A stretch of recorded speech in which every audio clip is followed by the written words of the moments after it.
Je vais demander à mon frère Youssouf, quelqu'un qui est mort foudroyé, quelqu'un qui est mort accidentellement, c'est qui est vivant? Dans la tradition, il y a une différence quand même.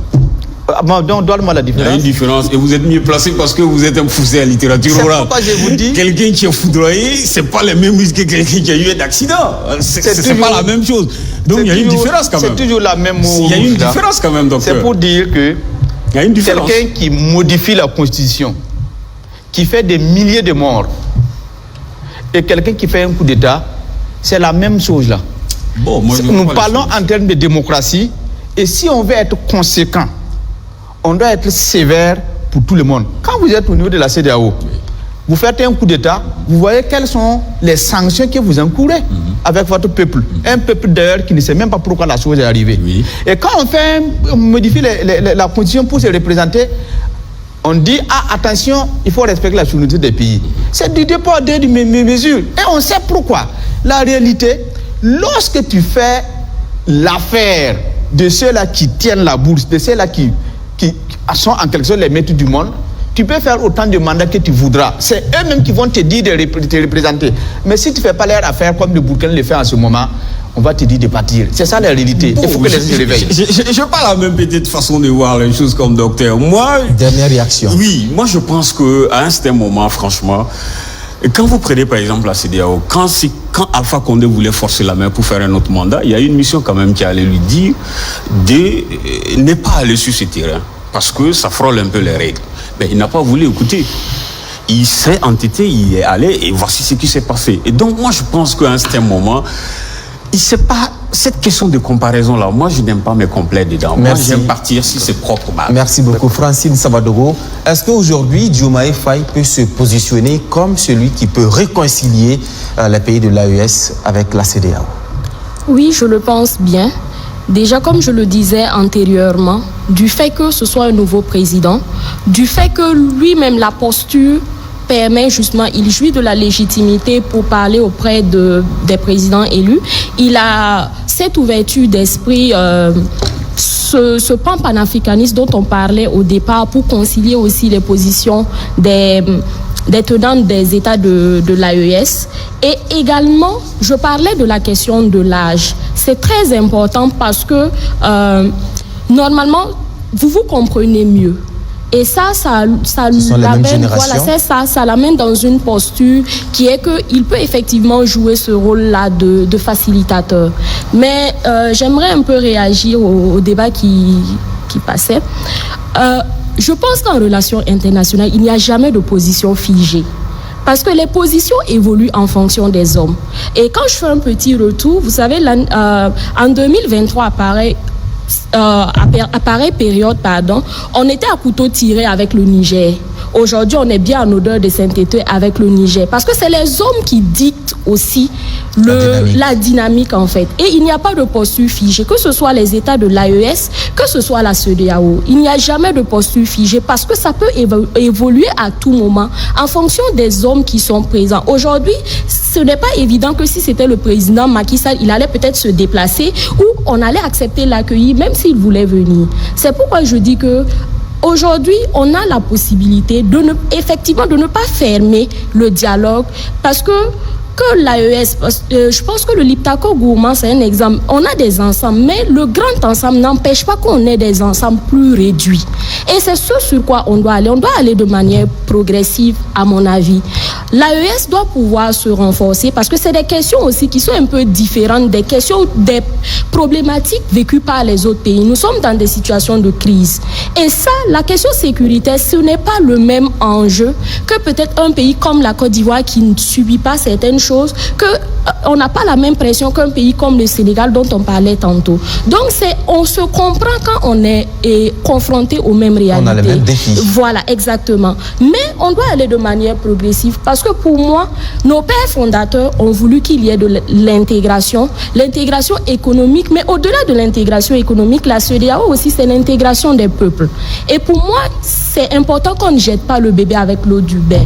Mais ce qui est important, à mon avis, c'est que nous travaillons sur des réformes. Parce que il faut vraiment que la CEDEAO aille sur des réformes institutionnelles et des réformes profondes.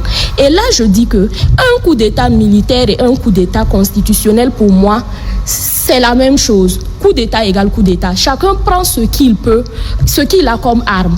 Le militaire a ses armes.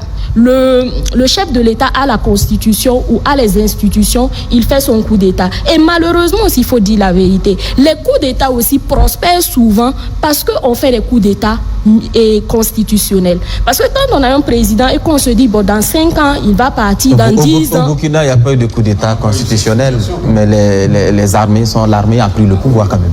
Exactement, mais c'est vrai qu'il y a un contexte aussi qui est là, je le pense bien. Parce que j'ai l'habitude de dire qu'en 2015, on a aussi vécu la même situation d'un coup d'État où les populations elles-mêmes sont sorties. C'est pourquoi je dis qu'il n'y a jamais de posture figée dans la vie parce que ça dépend des situations.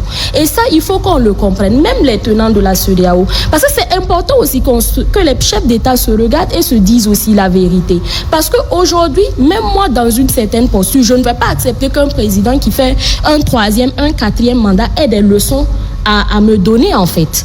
Donc je pense qu'il faut que chacun, les chartes, les décisions qui sont, les documents, la charte additionnelle sur la démocratie et tout, ça vaut pour tout le monde.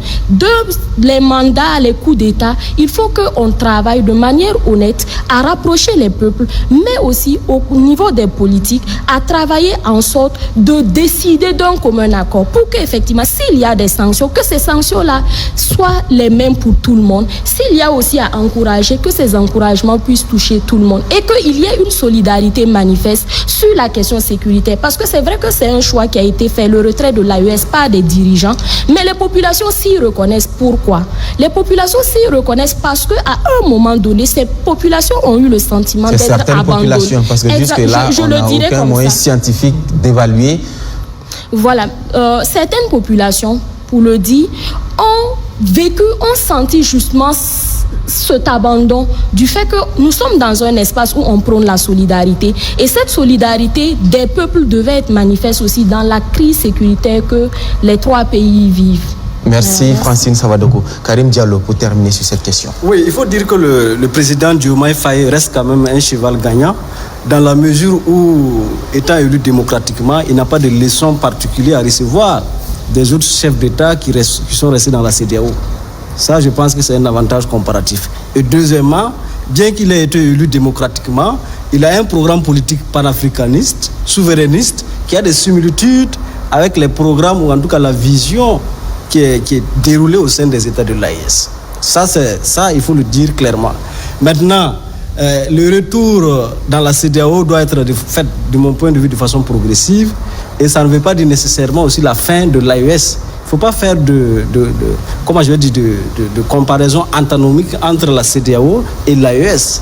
C'est-à-dire que même si demain on doit repartir dans la CEDEAO, ça ne veut pas dire que notre retour dans la CEDEAO met fin à l'AES. Ce n'est pas ce que ça veut dire. Parce qu'au sein de l'AES, on a des États qui sont en guerre, qui ont une réalité que les autres États qui sont restés au niveau de la CEDEAO n'ont pas.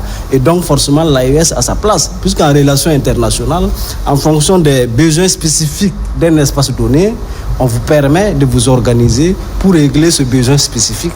Et on vous permet aussi de rester dans le cadre d'un ensemble plus vaste pour pouvoir donc aborder un certain nombre de questions qui restent aussi importantes. Donc, de mon point de vue, le retour à la CEDEAO peut se faire de façon progressive. Et effectivement, le président sénégalais peut jouer un rôle assez important dans ce processus. Il faut, de mon point de vue, peut-être, à partir du Sénégal, développer déjà des relations bilatérales entre le Burkina Faso, le Mali, le Niger et les autres États qui sont, par exemple, dans la CEDEAO.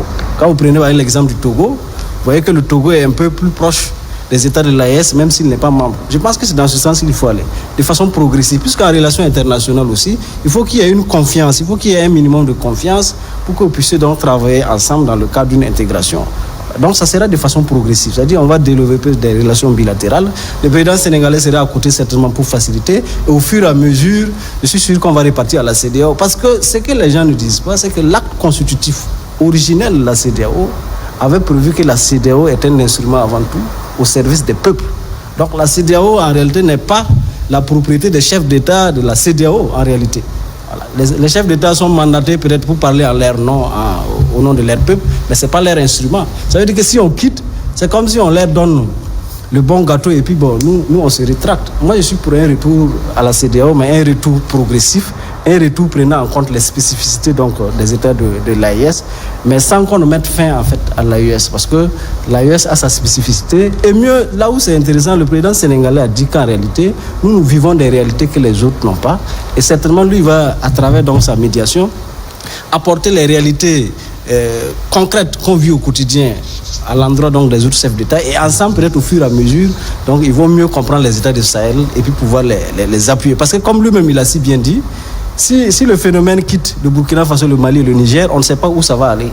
C'est comme un cancer qui se métastase, qui se propage. Si au niveau de la CEDEAO, on peut déjà accompagner les États du Sahel à s'en sortir et faire en sorte que l'espace sous-régional CEDEAO soit un espace où il y a des transferts, comment je dis, des transferts de biens et de ressources, ça va permettre d'avoir donc un développement harmonisé, et ça va même profiter aux États en fait qui avaient donc exclu donc les États du Sahel. Il faut dire qu'en réalité, comme on le disait depuis le début, la CEDEAO a des textes, mais souvent lorsque vous regardez les textes, c'est pas une application mécanique des textes.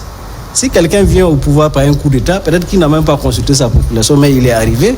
Bon, vous prenez des sanctions contre lui qui paupérisent davantage la population. Vous jouez sur ça pour espérer que ça va affaiblir le pouvoir en place.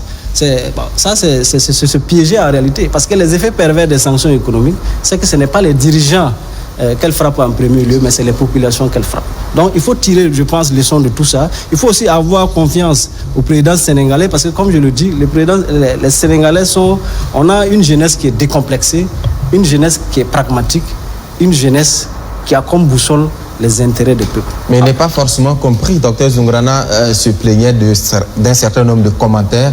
Quand vous voyez, beaucoup, par exemple, n'ont pas compris pourquoi il a tenu un discours élogieux à l'endroit de Alassane Ouattara, par exemple, qui est en train de finir un 3e mandat. C'est entre autres ces approches, ces dynamiques qui font qu'il est quelque peu incompris par certains. Non, son discours élogieux à l'endroit d'Alassane Ouattara, c'est en raison des relations qu'ils ont eu à développer entre les deux États. Au moment où Macky Sall était en exercice, vous savez qu'entre le Sénégal et la Côte d'Ivoire, la mayonnaise a toujours pris. Ils ont beaucoup de relations qu'ils développent ensemble. Et comme ça marche, c'est comme je le dis, la boussole reste les intérêts des Sénégalais. Si les Sénégalais gagnent dans les relations avec la Côte d'Ivoire, il faut prendre ça comme ça et puis espérer que avec d'autres États, le même. Donc c'est aux opinions de comprendre cet état de fait. Oui, mais c'est aux opinions de comprendre, mais c'est aussi aux autorités de continuer à rester ouverts tels qu'ils ont fait en recevant donc le président Diomaye Faye, et de continuer aussi à dire qu'en réalité, entre Africains, il faut que de plus en plus les méfiances, là, on puisse mettre ça de côté.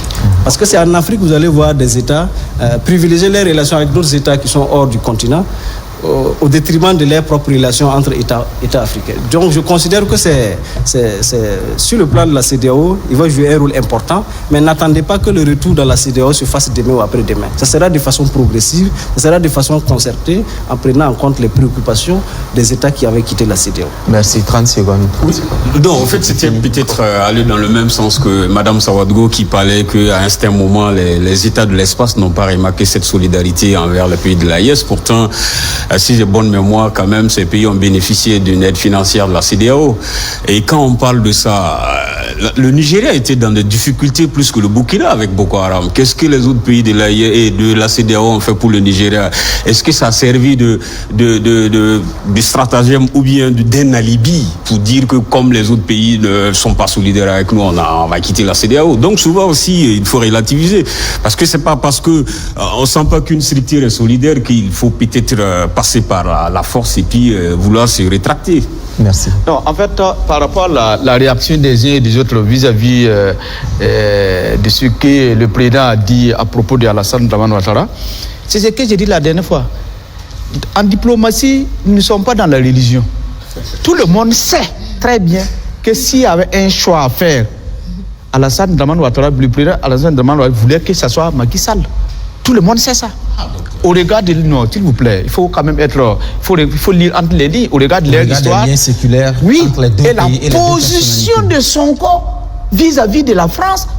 Un ami de la France ne souhaiterait pas que ce soit cette aile-là qui passe. On n'a même pas besoin d'être intelligent pour que c'est comme ça. Mais quand il est arrivé, regardez les discours qu'il a tenus. C'est ça le travail des hommes d'État. C'est-à-dire que quand vous rentrez dans un canal, vous êtes obligé d'épouser en tout cas les formes du canal. Vous êtes en politique, vous êtes obligé de jouer la carte politique. Et en politique, on n'a pas dit que c'est le mensonge. Mais la politique a cette chose mystique-là qui fait que vous riez ensemble, tout en sachant ce que chacun parle de l'autre. Zougrana, c'est ce que certains appellent hypocrisie. En politique, ça, ce n'est pas de l'hypocrisie, c'est l'ordre normal des choses. Pragmatisme. Tout à fait. Merci. Merci. Merci d'avoir regardé la vidéo. Avant de nous quitter, n'hésitez pas à partager vos avis dans les commentaires. À bientôt pour de nouvelles vidéos.